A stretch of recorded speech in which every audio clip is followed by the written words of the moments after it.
Buenas noches, bienvenidos a Foro Médico, de nuevo compartiendo con ustedes en sus hogares temas vinculados a la salud, y hoy hablamos de la hipófisis. ¿Qué es la hipófisis? ¿Sí? Es una glándula que ya vamos a conocerla, que está en nuestro organismo. Vamos a hacer un recorrido por nuestro cuerpo para conocer dónde está ubicada. Por eso tenemos el placer de presentarles esta noche a la doctora que nos acompaña, que es la doctora Edith Falcón de Legal. Ella es médica clínica, endocrinóloga, diabetóloga, investigadora científica, presidenta del GLED. ¿Qué es el GLED? Es el Grupo Latinoamericano de Epidemiología de la Diabetes. Vamos a preguntarle un poquito también de esto y de una serie de actividades que están realizando acá en Paraguay, investigaciones, trabajos. Realmente es una persona que se dedica mucho a eso, así que valoramos mucho el tiempo que nos dedica para estar hoy en Foro Médico. ¿Qué tal, doctora? ¿Cómo estás? Buenas noches, Lilian, y buenas noches a toda la teleaudiencia. Muchas gracias por la invitación una vez más. Es un placer hablar contigo.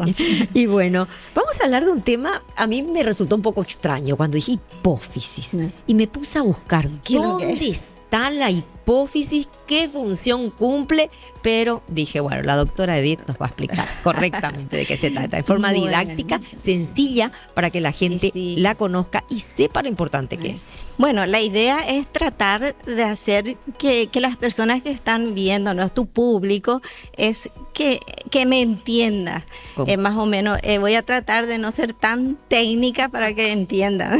Sí, ya me dio que le amenacé a la doctora, le dije, vamos a hacer un lenguaje amigable, doctora, para que el público... No, porque la idea también es que comprendan, porque muchas veces, incluso cuando vamos al médico y nos hablan así en difícil, no entendemos qué es lo que nos están diciendo. Yo digo, por ejemplo, que el médico ya está sentado en una silla mucho más alta. Totalmente. El paciente viene y se sienta en una silla más baja. Está con miedo, no puede preguntar y le hablas otra vez de forma técnica. Y claro, no gana ese paciente. Claro, ese paciente sale sin saber, y yo creo que el paciente es el mejor médico de sí, porque el paciente tiene que saber lo que está teniendo sobre su enfermedad, tiene que entender. Totalmente. Yo siempre digo que el paciente es el mejor médico inicial, porque tiene que conocer su cuerpo y qué síntomas está teniendo como para trasladarle esa inquietud al médico. Exacto. Bueno, arrancamos, doctora, a ver. Dale, listo.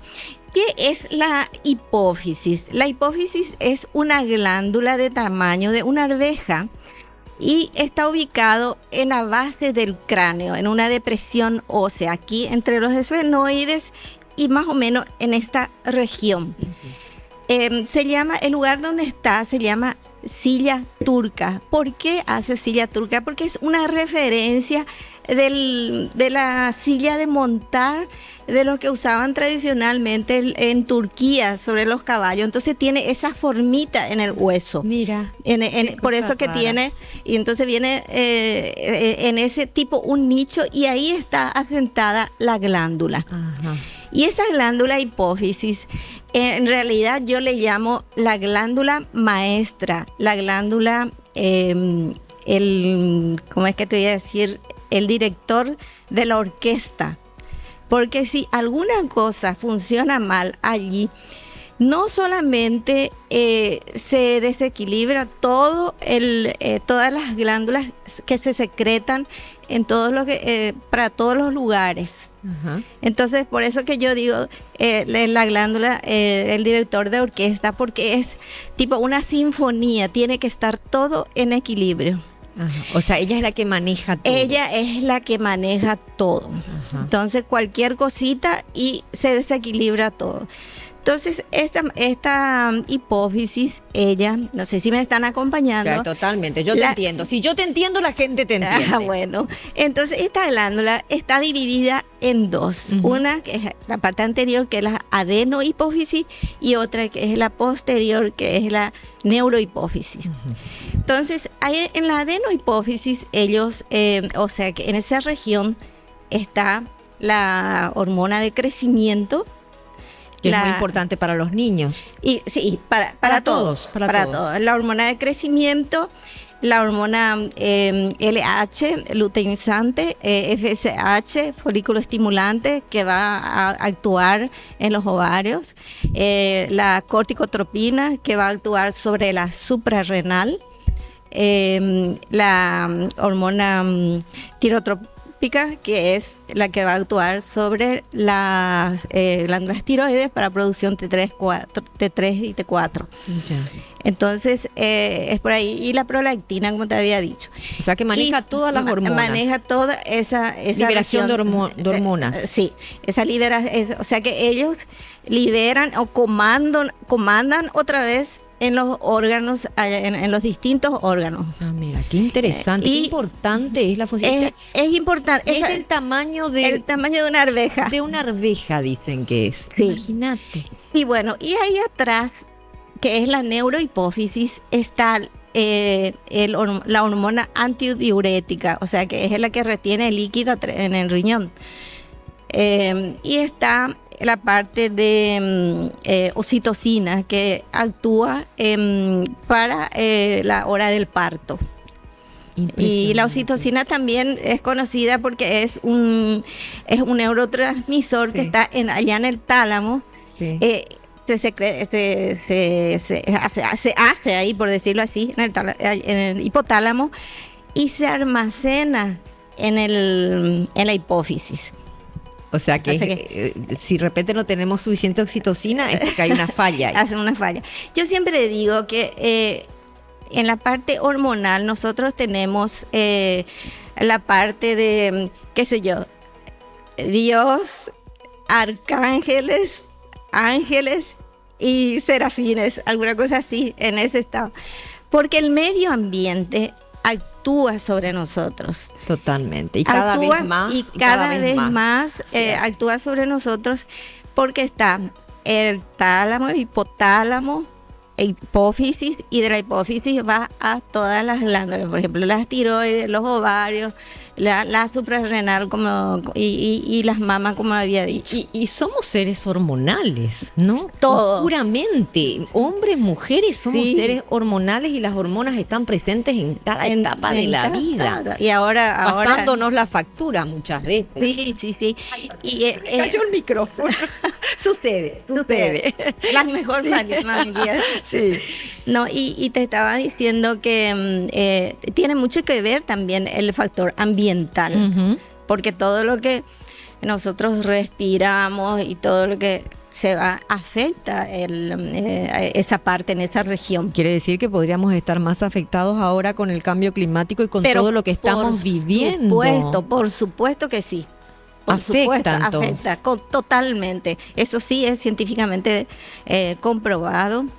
Yo mismo estoy haciendo ahora un estudio bioquímico de la contaminación atmosférica, de cuáles son las sustancias que hay ahí y cómo pueden actuar sobre estas hormonas. Y ya puedes adelantarnos un poquito cómo afecta, qué síntomas puede provocarnos. Bueno, esos son ya un poquito más difíciles de explicar al público, pero lo llamamos disruptores endocrinos. O sea que puede actuar en la producción, en la secreción o en la actuación, porque se produce, se secreta, se almacena y viaja por el torrente sanguíneo para actuar. En uno de esos lugares puede ser que sea atacado por estas sustancias químicas que se encuentran en la atmósfera. Qué interesante. Después, cuando tengas todos esos estudios, te vamos a invitar, porque ese es un tema muy actual, que nos afecta directamente en nuestra calidad de vida. Sí. Y yo creo que es interesante, porque también si nosotros no realizamos los estudios, no le demostramos a nuestras autoridades cuánto es importante eso. A veces por propia ignorancia vivimos en un ambiente prácticamente, le digo yo, un ambiente sucio. Insalubre. Sí. ¿Me permitís, doctora? Vamos a hacer un brevísimo corte comercial. Me marcan ya la pausa, una pausa muy cortita. Vamos a regresar con este tema. Estamos hablando de la hipófisis, una glándula que controla el equilibrio. Ustedes escucharon de todas las hormonas del cuerpo. Vamos a ir hablando parte por parte. Vamos a hablar un poquito de la hormona de crecimiento. Vamos a hablar también de las hormonas que producen la prolactina, ¿es, doctora? Sí, prolactina. Bueno, todo eso vamos a hablar, así que quédense allí. Vamos a hacer un corte. Agradecemos agradecemos como siempre a Biotic Pharma Calidad de Innovación por apoyar este segmento. Corte breve y enseguida regresamos.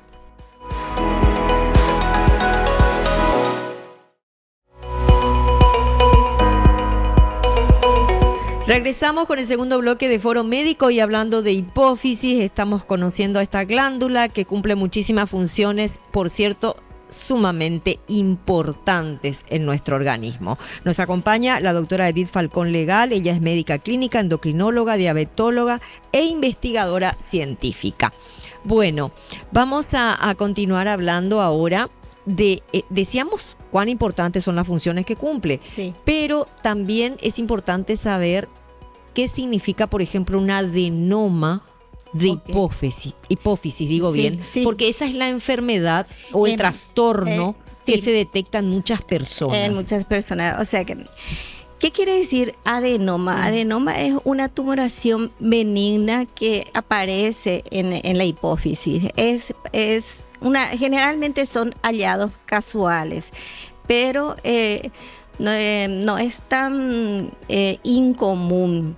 O sea que se encuentra, pero generalmente son adenomas, quiere decir que son benignos. Que sea maligno es muy difícil. ¿Pero por qué se forman, doctora?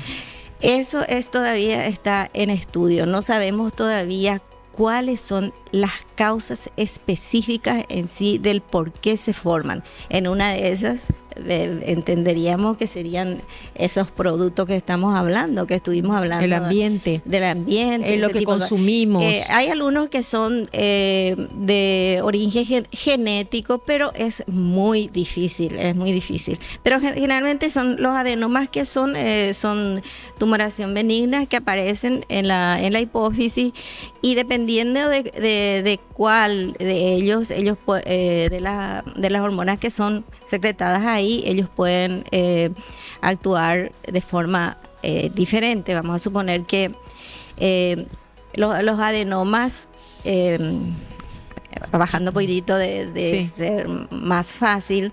Hablar Sí. con lenguaje sencillo, los médicos entienden que en el Sí. programa que yo conduzco tienen que hablar en lenguaje sencillo, así que Sí. discúlpame a mí. Adenomas son tumoraciones benignas y ese pueden ser menores de 1 centímetro, es un microadenoma.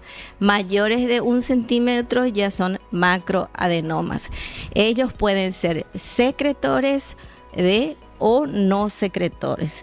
Si un adenoma es micro y es secretor, hay que tener en cuenta porque él está enviando al torrente sanguíneo hormonas que van a actuar en otros lugares desnecesariamente. ¿Y qué puede causar eso? Y que puede, dependiendo de cuál de las... Claro, pero en el caso, por ejemplo... de que sean las nocivas. De los dos que nosotros me pediste más o menos para hablar de la prolactina, puede causar producción de leche cuando en las glándulas mamarias. En las glándulas mamarias, porque ese es el órgano diana. Tanto en hombre como en mujer. Sí, tanto o sea, un hombre puede tener producción de leche. Puede tener también, y puede tener el adenoma.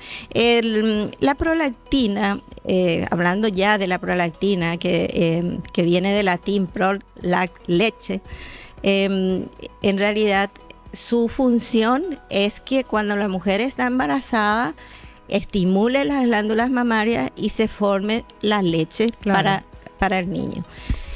En situaciones raras también puede ocurrir que no se produce prolactina o se produce de más en personas que usan antipsicóticos, antidepresivos o algunos medicamentos que son antihipertensivos. Pueden interferir en eso. Entonces, hay que tener en cuenta que cuando un paciente llega...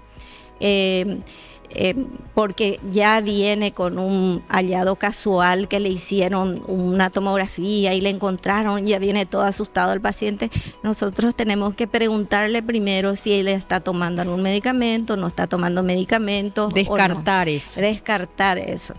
Y otra cosa importante es que Cuando son macroadenomas, o sea que mayor que 1 centímetro, también causa el efecto masa que le decimos. O sea que ese tumorcito le está apretando prácticamente a los otros vecinos, que son las otras células que producen las otras las otras hormonas.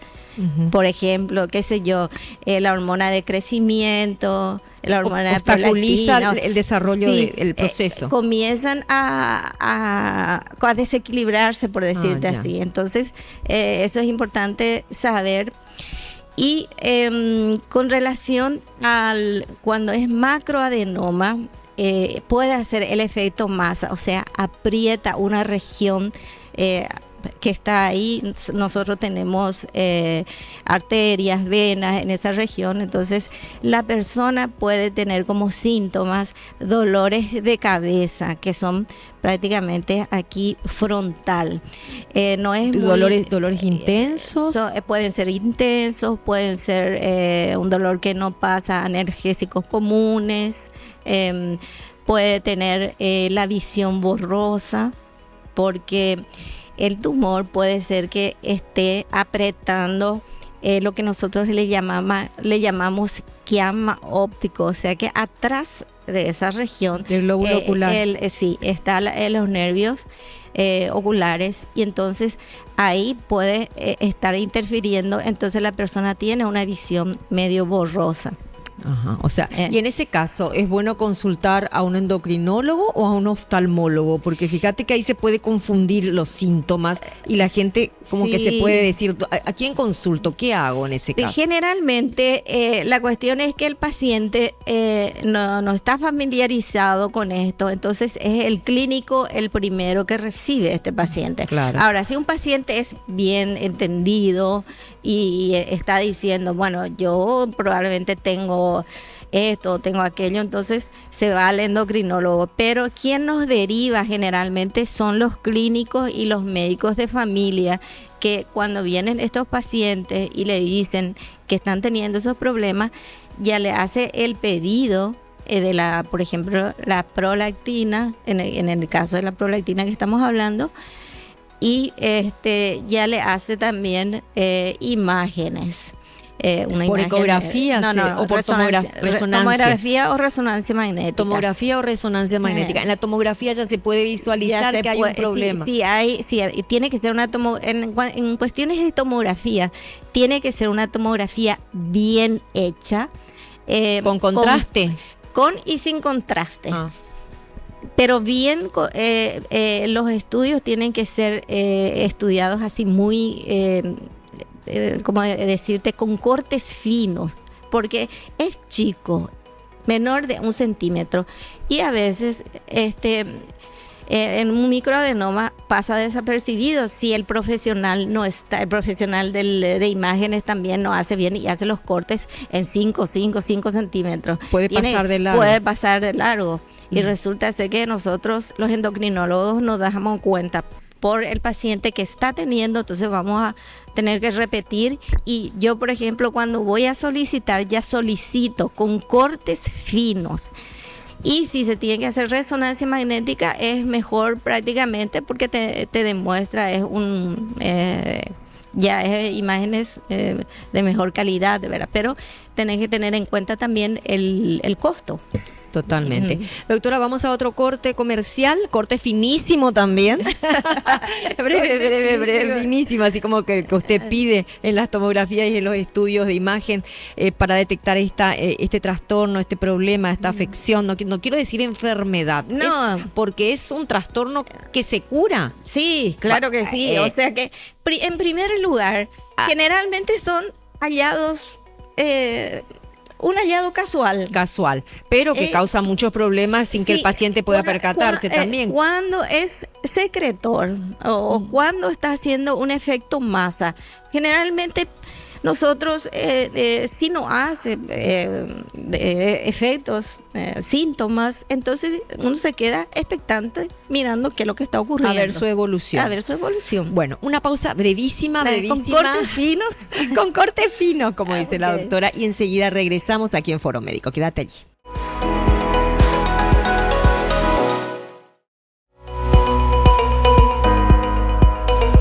Regresamos con el tercer segmento de Foro Médico. Nos acompaña esta noche la doctora Edith Falcón de Legal. Ella es médica endocrinóloga, médica clínica, endocrinóloga y diabetóloga. Realmente la podemos aprovechar un montón a la doctora porque tiene todas las especialidades que hoy le afectan a gran parte de la población en este país. No solamente en Paraguay, sino a nivel regional, a nivel mundial, me atrevería a decir. Sí. Bueno, cerrando un poquito lo de la hipófisis, la glándula que estábamos hablando. De la prolactina. La prolactina. Sí. Me gustaría saber la franja etaria que afecta este trastorno, esta afección. Bueno, estos adenomas principalmente aparecen entre la tercera, cuarta y quinta década de edad.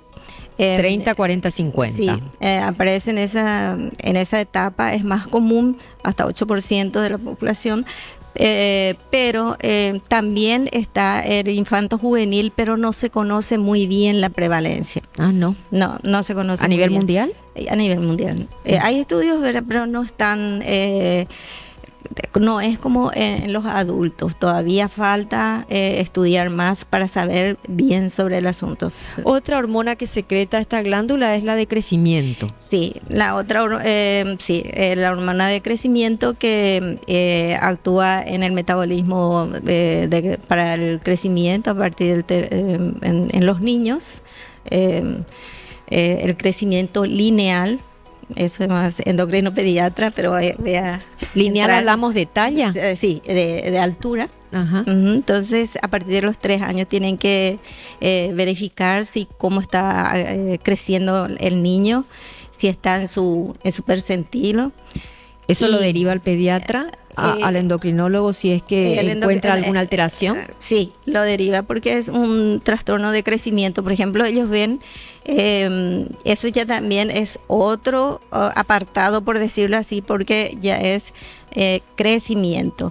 Pero nosotros, gracias a Dios, tenemos ahora creo que 4 o 5 endocrinopediatras. Imagínate vos, hasta hace poco éramos nosotros, a pesar de que tenemos ser de adultos, en la formación de endocrinólogos también tenemos la formación de endocrinopediatra. Pero siempre es bueno que sea atendidos por un endocrinopediatra. Qué poquitos igual hay. Qué poquito.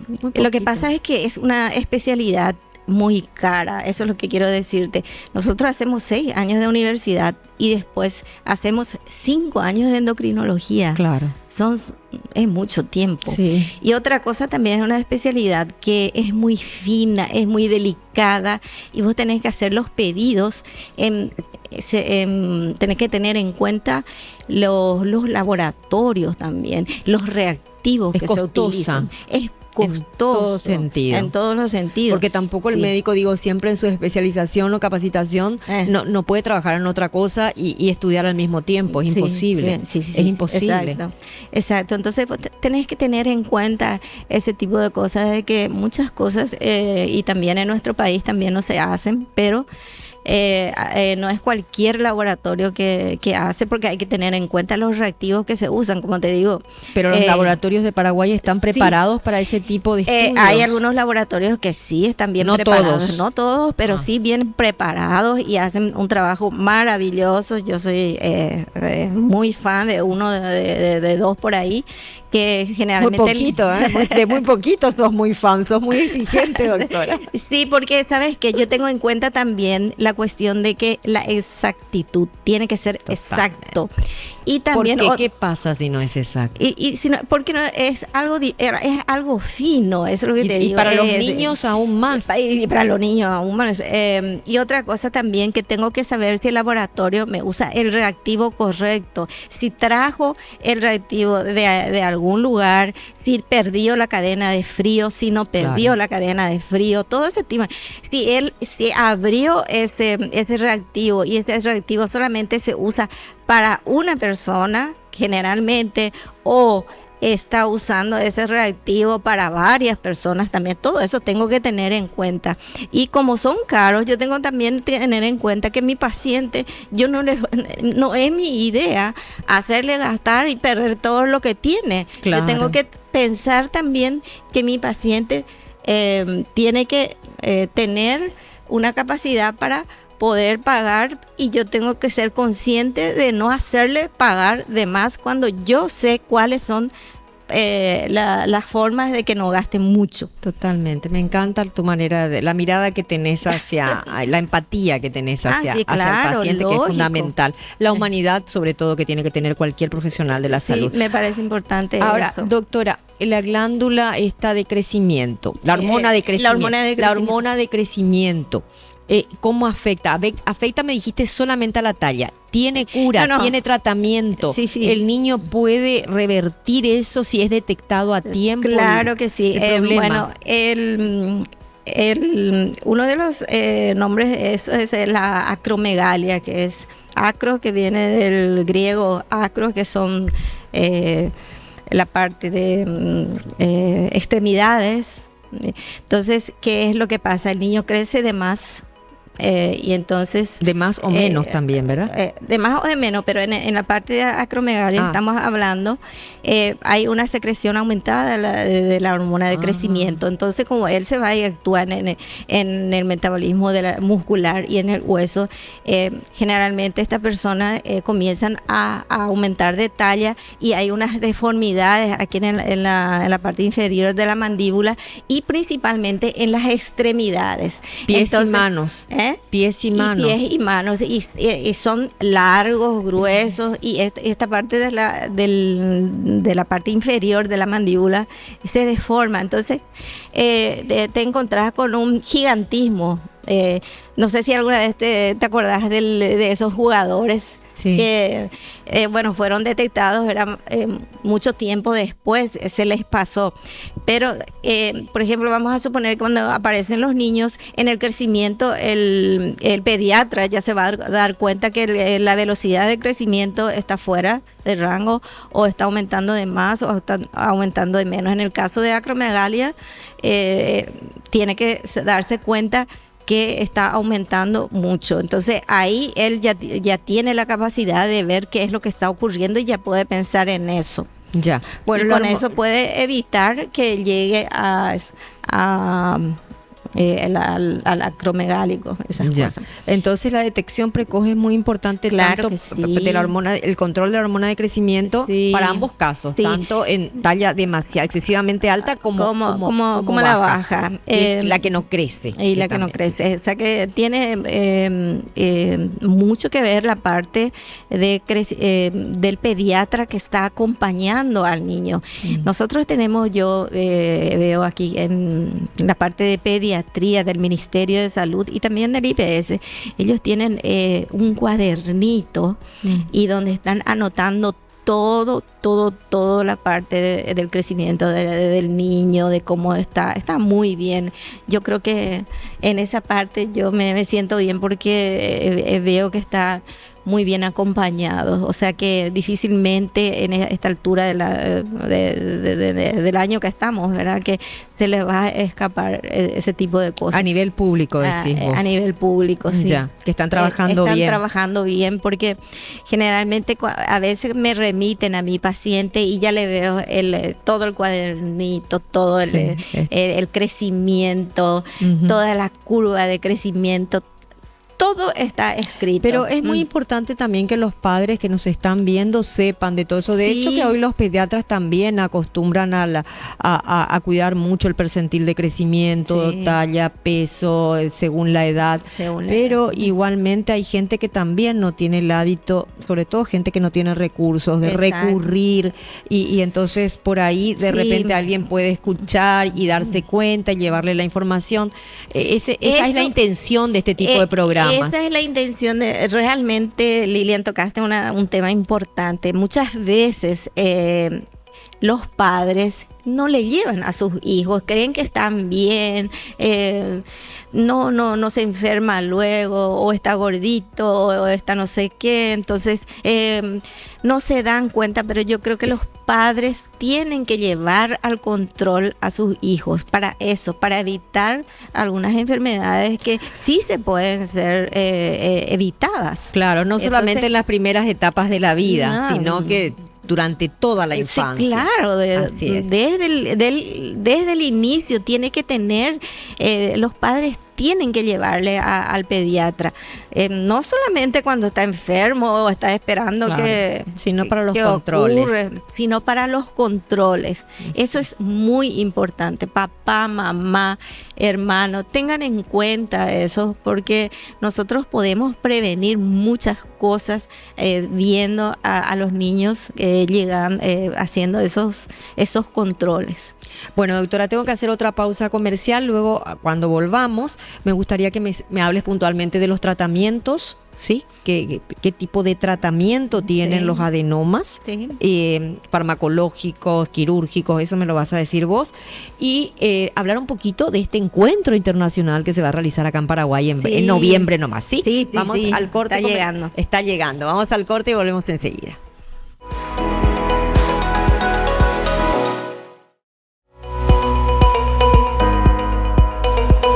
Regresamos con Foro Médico, ya estamos en el último bloque conversando con la doctora Edith Falcón de Legal, y ella es médica endocrinóloga, y para toda la gente porque el público rota, siempre repito, hoy nuestro tema fue hipófisis, la glándula que controla el equilibrio de las hormonas del cuerpo, y el adenoma de hipófisis. Así es, ¿verdad? Sí. Adenoma de hipófisis, que fue lo que abordamos durante todos estos bloques, los bloques anteriores. Ahora me gustaría hablar del tratamiento médico. ¿Es farmacológico para ambos casos? No, depende del tipo, depende si es secretor, si no es secretor, si es micro, si es macro. O sea que si es micro es pequeño, si es macro es grande. Entonces depende de eso. Generalmente nosotros tenemos, en el caso del prolactinoma, se usa medicamentos que disminuyen la producción de prolactina. Eso se observa, generalmente mejora el paciente, se hace por unos tiempos, por 1 año, 2 años, y si el paciente no mejora, ahí sí se hace una interconsulta con el personal de neurología para ver la cuestión de la parte quirúrgica. Puede ser quirúrgico. Caso quirúrgico. En cuanto al macroadenoma, eso sí es más para quirúrgico, porque a veces ellos están, como yo te digo, hace el efecto masa, está ocupando un lugar, y eso hace con que las otras hormonas no puedan secretar bien las hormonas no pueden ser secretadas en el torrente sanguíneo, no puedan cumplir su función, entonces tienen esos problemas de dolores de cabeza, doble visión, ese tipo de cosas.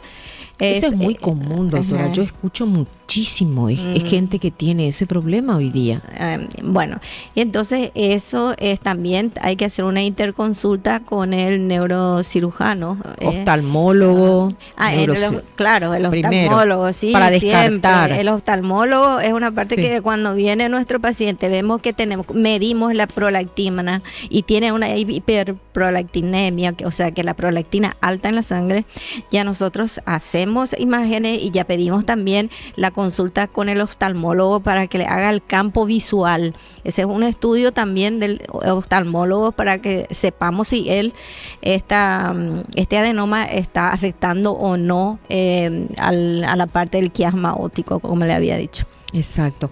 Y la parte de cirugía no es aquella cosa como antiguamente, que esto es una cirugía que lo hacen a través de la nariz ahora. Mira, tipo el adenoides. Sí, por vía laparoscópica. Sí, más o menos así, por decirlo así.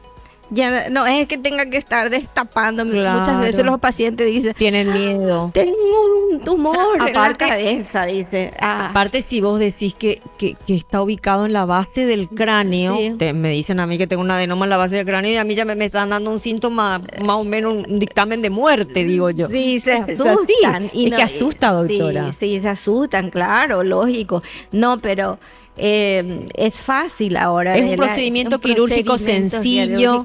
Y hay que decir también, doctora, que si bien es un tumor, es raro que pueda ser cancerígeno.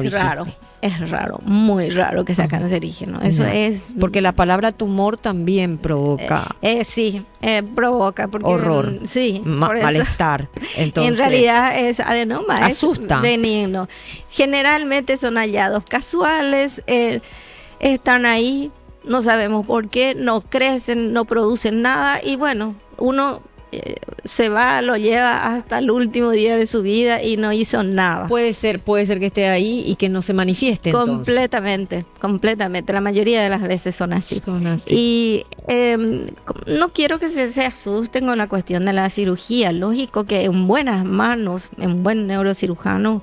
Y se hace en Paraguay. Sí, se hace. Y es rápida, el paciente prácticamente a lo mejor tiene pocos días de internación, casi nada, casi ambulatoria podríamos decir. No eso, pero tiene sus cosas. Sabes que en medicina no es matemático. No es 100%. No es 100%. Tiene sus cosas, tiene su costo. También. Y entonces, y tiene también el médico tiene que tener un entrenamiento. Tiene que haber ido estudiado también con muchos pacientes, tener manos, o sea que... pero tenemos profesionales, eso es lo bueno. Doctora, aquí en casa. Por último, me gustaría hablar de este curso del Grupo Latinoamericano de Epidemiología del GLET que se va a realizar acá en Paraguay, en nuestra hermosa ciudad Atrá, que es una de las ciudades más bellas que tenemos. ¿Sí? Bueno, el Grupo Latinoamericano de Epidemiología de la Diabetes, GLET, es un grupo que se formó hace algunos años atrás, hace como 30 años, copiando el grupo, el mismo curso que se hace en Cambridge, en Inglaterra. Ah, mira. Es el homónimo, podríamos. Sí, y entonces cuando fueron 3 profesores lo que fundaron eso. Y estos 3 profesores se dieron cuenta que muchos médicos no se postulaban, porque ahí tenés que postularte y entregar tu currículum y entras en el curso allá en Inglaterra. Ellos te evalúan y pasás la beca.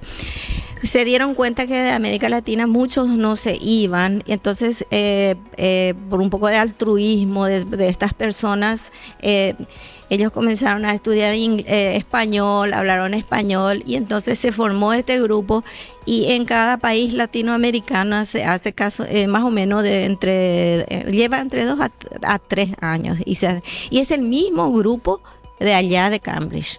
Eso es lo importante. Entonces nosotros actualmente yo soy la presidenta del grupo. Entonces hace muchos años que estoy ahí. He organizado muchos como coorganizadora en varios otros países. Y ahora me toca a mí hacer en Paraguay.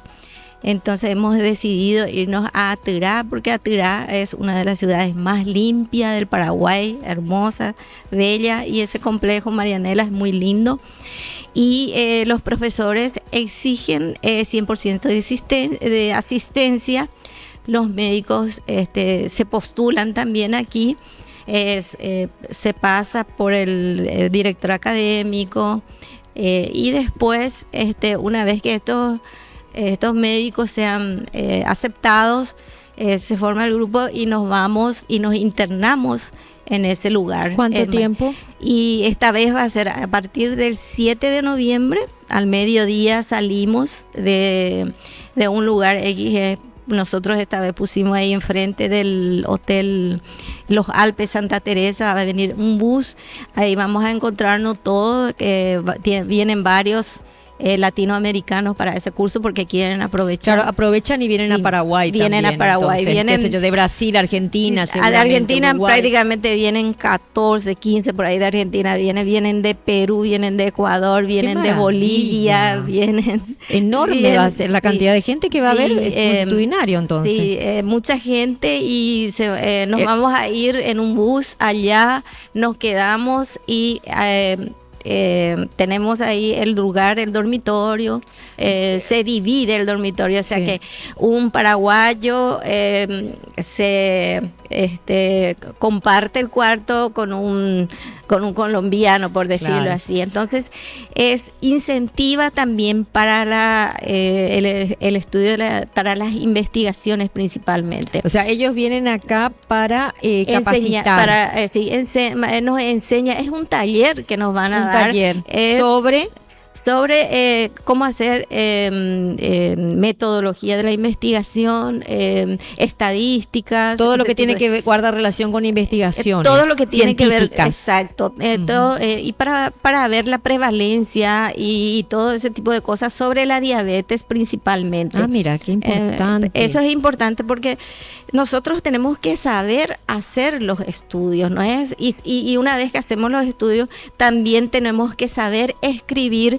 Y una vez que sabemos escribir, tenemos que saber publicar los resultados.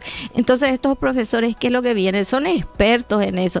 Ellos son las personas que actualmente nosotros estamos usando antihipertensivos, antidiabéticos, antilipomiantes, o sea que contra los triglicéridos y colesteroles. Ellos son las personas que decidieron si se va a tomar, si se va a usar o si no se va a usar a través de los estudios que ellos hicieron. Entonces esas personas son los que van a venir aquí para ese curso. En lugar de ir a Dinamarca y a todos esos lugares o Inglaterra, bueno, tienen el curso acá en Paraguay. ¿Qué más quieren? Sí. Gracias, doctora, por tu tiempo. Gracias a vos, Lilian. Realmente aprendimos muchísimo contigo hoy.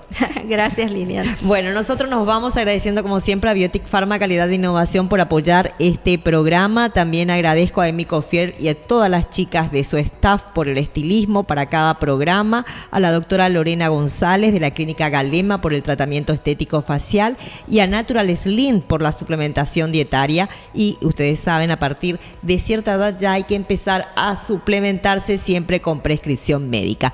Nosotros nos encontramos el próximo jueves, como siempre aquí, a partir de las 20 en Foro Médico. Tengan todos muy buenas noches.